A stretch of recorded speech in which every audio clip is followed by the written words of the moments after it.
How to enable or disable digital assistant app flash screen on the Samsung Galaxy S25, S25 Plus, Edge or Ultra.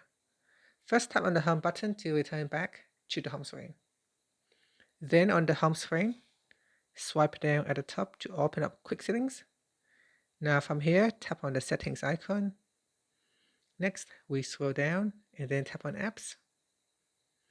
Then here, tap on choose default apps at the top.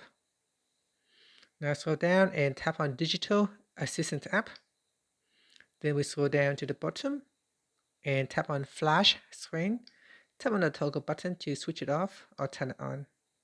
Here, it will allow the digital assistant app to flash the edges of the screen to let you know when the digital assistant app accesses text from the screen.